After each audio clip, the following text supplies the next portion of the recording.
Hey, what's going on, guys and gals and patriots and patriots and all the rest of you bastards out there? This is my fourth attempt on this video. First time I worded some things I shouldn't have, and I'll get to that, and you'll see why. The other times was, I don't understand how an open carry story and a concealed carry elitist rant can go for 20 minutes.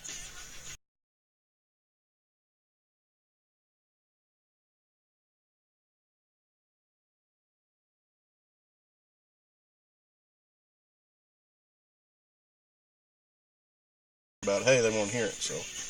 But before I get to that, I've got to address this whole concealed carry fanaticism. A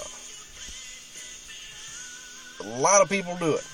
Oh, well, I wouldn't open carry for, I wouldn't want to give up my element of surprise. Well, that's fine. That's a legitimate reason. If you feel that way, I have no problems with that. The problem I do have is when people say, oh, I wouldn't do that. Bad guy will see you got a gun and he'll shoot you first before you even realize the situation's going on. Well, that's a total cockamamie horseshit sorry excuse. And I'm fixing to tell you why. In order to legitimize your argument, I want no less than 100 examples, bona fide examples, of a situation arising, average Joe going about his daily business, open carrying his sidearm, and getting preemptively shot by a scumbag criminal.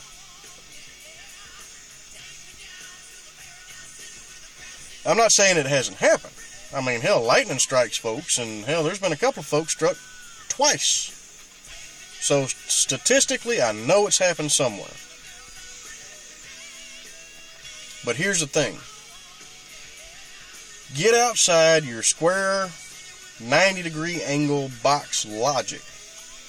Step back and do a full 360-degree non-linear logic way of thinking about this.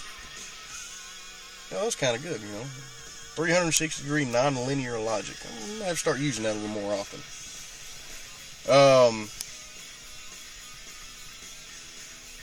And what I'm talking about, in your examples, I don't want to see uniformed officers. I don't want to see armed security guards. And I don't want to see some Joe Blow want to play hero. What I mean by bona fide examples is somebody that's not a uniformed officer, that's not a armed security guard, going about his daily business, and gets preemptively capped by a criminal because he had a sidearm, before he even knew there was a situation arising. Bring me 100 examples, and then I will consider your argument semi-legitimate. But as it stands, that's total horseshit. It's cockamamie. It's a cop-out. That's just... Yeah, there's no logic, okay? Following that logic,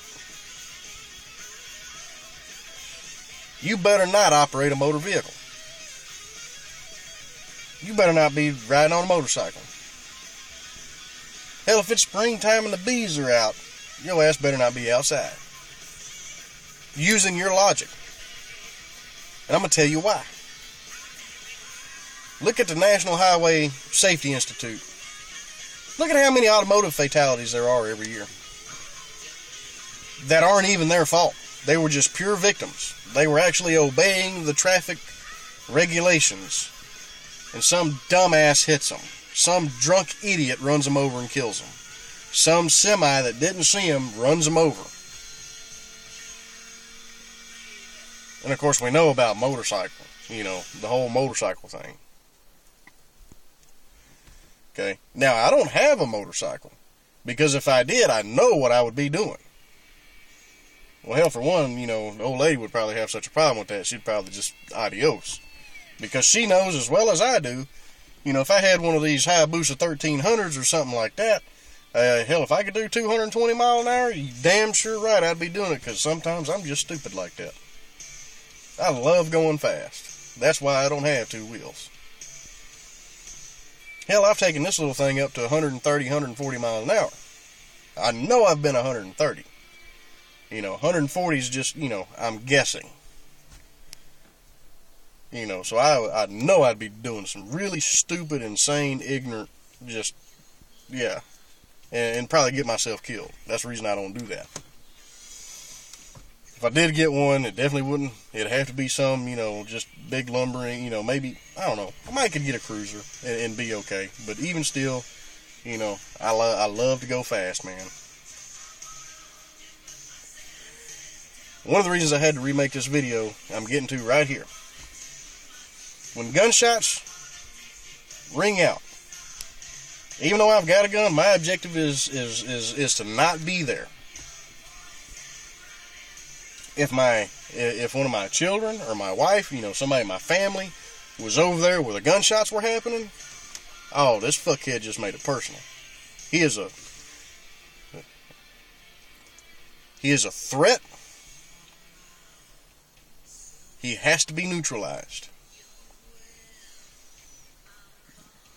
If I was a courier, pizzas or whatever, hey man, here man, take the pizza. Hell, you want the store money too? Fucking take it. You start trying to take my money, my property, you made it personal. You're a threat, you must be neutralized.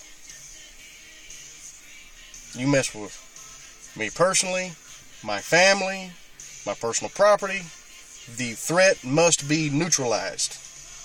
I said it slightly differently in front of the jury. Well, motherfucker, he had to, the threat had to be neutralized. So there we go. Now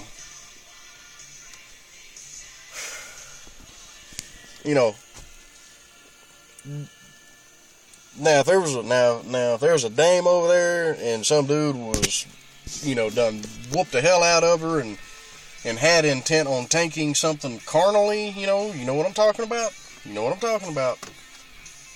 Yeah, I wouldn't be able to contain myself. That threat must be neutralized. Now, my marksmanship is pretty damn good. Shot placement is pretty good. He died in the process. That was not my intent. My intent was to neutralize the threat. Remember that. Your intent was not to kill. Your intent was to neutralize the process. Neutralize the threat. Lawyers would have a field day with you in front of a jury if you use the wrong terminology there. Anyway, on to the open carry story. Hell, I done fucking out here. Here I am doing it again. Going on a rant. Alright, open carry story. I'm going to make this an abridged version, see if I can still hit my target, time-wise. So, go to this little corner store all the time. Gas, smokes, cold drink, all that good stuff. I'm on a first-name basis with most all the employees there, except for the new manager and a couple of the new folks that they just brought in. Other than that, I know these folks pretty good. They know me pretty good. Going up there, fixing to grab the door, dude standing outside. I'm thinking in my head, okay, this is probably the new manager guy. He's got the blue shirt on and everything. He goes, hey man. I turn around and look at him. He's outside smoking a cigarette. Hey man, what's going on? He's like, hey man, you need to take your gun out there back to your car. And I looked at him. I said, no. And he was like, he pointed to the sign. He's like, man, we got a store policy. And I looked at the sign. I was like, man, that's a Tennessee code. This is Mississippi. We're not in Tennessee. That doesn't apply. He was like, yeah, but we still have the no gun sign, the gun buster sign. And I was like, yeah, well, I got the enhanced carry, so that doesn't apply to me. He's like, man, come on, dude, it's store policy. Just take it back here and put it in the car. It's like, no. My policy is I don't take my gun off. He's like, well, okay, well, you know what, just next time. Next time I told him, I said, next time my ass. And reached for the door and opened the door, stood there, he didn't say anything. Okay, fuck it. So I went on inside. Now, if he would have asked me to leave, I'd have turned around and left. So don't throw that in my face. If he would have asked me to leave, I would have left. No questions asked. Okay, whatever. Go on, holla. See ya. Which he didn't do. So I go in there, get my drink. Now I'm watching this guy standing outside. He pulls his phone out and he's, doodadding on his phone. I'm like, yeah, this dingleberry's gonna call the cops. Okay, whatever.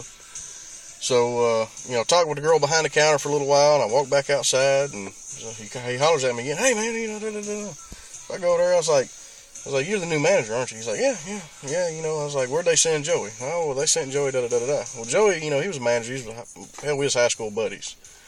Knew each other pretty well. Anyway, so we start talking about it, and I was like, look, man, I've been coming to this place for a couple of years, man. I was like, I know all these folks up here, except for you and, a couple of new guys, new girls you just brought in. I was like, I tell you what, you go in there and you talk to her right there.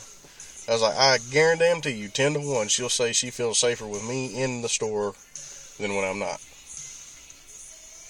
Oh, man, I understand. It's just company policy, dude. I like guns, too, and I got da-da-da-da-da, tell me about stuff. I was like, okay, that's fine. Well, why the fuck ain't you got it with you? Oh, well, store policy, it's company policy. I was like, man, I don't give a damn about that. This is Mississippi. In Mississippi, things, and I explained the law to him. Hey, that's pretty cool, but company policy is. I was like, dude, I just told you what the state law is. If they fired you for that, dude, you would end up pretty nice. Take it to the labor board, file a lawsuit, and da-da-da-da-da. I was like, it would not be a hard case to win. Trust me. It's pretty plain language. Yeah. And he's really stalling me up. And about this time, the black and white pulls up. I'm like, all right, here you go.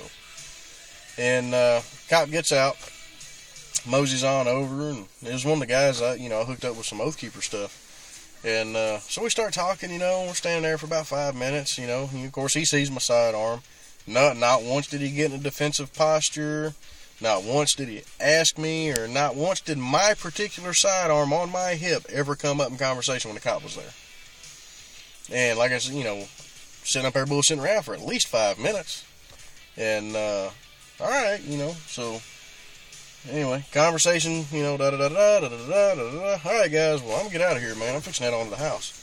Cop was like, alright, man, be careful. I was like, man, how are you gonna tell me to be careful? Your job's a hell of a lot more dangerous than mine. And I looked over, dude, I said, yours too. You in here running a little quick stop, and you're a patrolman, you're out on patrol, this close to, what's 3 miles up the road. Fuck that, y'all's job is way more dangerous than mine.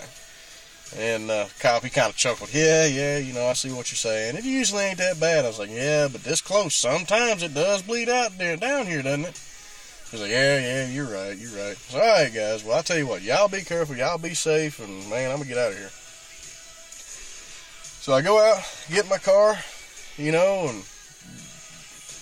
I look up there as I'm in my car, I'm cranking my car, I look up there, and the look on the manager's face was priceless, man. It was just, he was completely dumbfounded, like, dude, what just happened? It was fucking awesome. As I'm riding by, I just throw in the deuces. All right, man, y'all be careful, man. And it was just priceless, guys. Y'all had to be there. Hot damn, I made it in under 15 minutes. All right, guys, y'all have a good one.